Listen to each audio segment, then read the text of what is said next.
আসসালামু আলাইকুম, hello guys. আজকে আমরা চলে আসলাম মানিকখালী টেকনিক্যাল ইনস্টিটিউটে। আপনারা আশা করি আমার সাথে থাকবেন। আমরা আজকে পুরোটা করে দেখব মানিকখালী ট্রেনিং সেন্টারে। আসলে আমি একজন মানিকখালী ট্রেনিং সেন্টারের স্টুডেন্ট। আমরা প্রায় 9 জনের মতন আপনার ইলেকট্রিশিয়ানের কোর্স নিয়েছি আমাদের শ্রদ্ধেয় মান্নান স্যারের কাছ থেকে। উনি অনেক সম্মান সহিত এবং মমতাময়ভাবে আমাদেরকে ট্রেনিং করানো হয়েছে। তো ওনার প্রতি হাজারো শুক্রিয়া এবং শ্রদ্ধা রইল। স্যার আসলে অন্তত মায়াবী এবং মহব্বত করে আমাদেরকে। তো আমরা প্রায় 3 মাস শেষ হয়ে আসছে, আমরা ট্রেনিং করতেছি। হয়তো বা কিছুদিনের মধ্যে আমাদেরকে পরীক্ষা নেওয়া হবে। আসলে এমন একটা অবস্থার মধ্যে আছি আমরা যে মনে হইতেছে না যে চলে যায়, আরও ইচ্ছে হইতেছে যে আর কিছুদিন থাকি, কিন্তু একটা নিয়ম শৃঙ্খলা আছে, তার মধ্য দিয়ে তো আমাদের পার হইতে হবে। তো আমাদের sir electrician Mannan sir, Manikkhali বাড়ি স্যারের, আমাদের পাশের বাড়ি।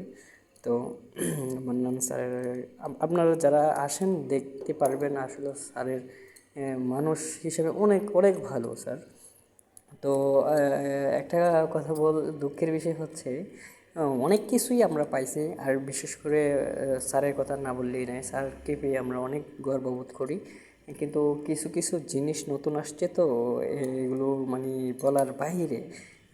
হয়তো বা এগুলো আমরা পাইবো 1-2 দিন পাইবো আশা করি, কিন্তু 3-4 মাস যদি জিনিসগুলো পাইতাম আমরা হয়তো আরেকটু সুবিধা হইতো আমাদের জন্য। যাই হোক, মন খারাপের করার কিছুই নাই।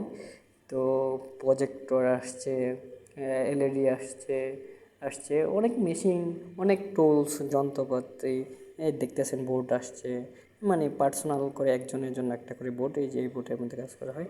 তো যাই হোক, সবাই যারা কোর্স নিতে চাই আপনি উৎসাহিত করবেন, আপনার ভাই, চাচা, যে যে সব বয়সের হোক, মানে একটা শিক্ষার কোনো শেষ নেই, একটা কথা আছে না যে শিক্ষার কোনো শেষ নেই।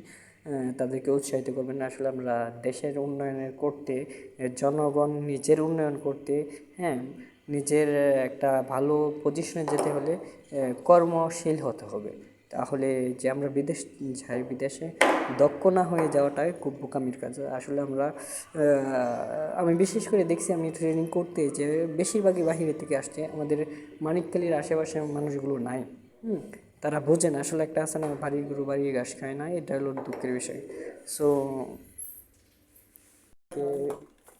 বলবেন যে আসার আত্মীয় স্বজন আছে যারা শিখতে বা দক্ষ হতে চায়, তাদেরকে উৎসাহিত করবেন আসার জন্য। বিশেষ করে আমার বিষয়টা, আমি প্রায় 12 বছর জেনারেল লেভেলে লেখাপড়া করছি, তো বুঝি নাই তখন। যদি এতটুকু বর্তমান পজিশনে বুঝতাম, তাহলে হয়তো আমি একটা কোর্স বা একটা হাতে কলমে একটা দক্ষ হওয়া, এই কাজটাই আমি বেছে নিতাম।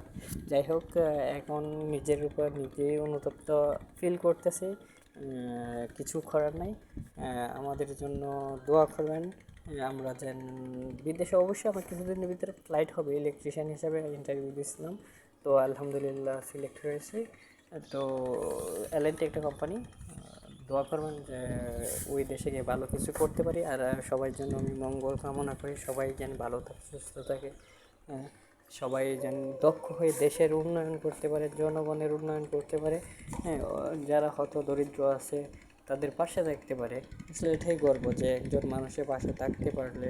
এবং আমরা কখন থাকতে পারবো? যখন আমরা নিজেরাই প্রতিষ্ঠিত হতে পারবো, তখন একজন মানুষের পাশে থাকতে পারবো। একটা ভালো পজিশনে যাইতে গেলে আসলে শিক্ষা ছাড়া বিকল্প কোনো রাস্তা নাই। হ্যাঁ, শিখতে হবে, জানতে হবে, তারপরে একটা ভালো পারফরমেন্স করতে হবে বা করা যায়, অন্যথায় হয় না। তো আসেন আপনারা, যারা ছেলে হোক মেয়ে হোক, মেয়েদের, বিশেষ করে মেয়েদের জায়গায় আপনার সেলাইয়ের কাজ করা হয়, কম্পিউটার আছে, কম্পিউটারের ক্লাস করা হয়। অনেকগুলো আপনার প্রজেক্ট আছে আমাদের মানিকখালী ট্রেনিং ইনস্টিটিউটে।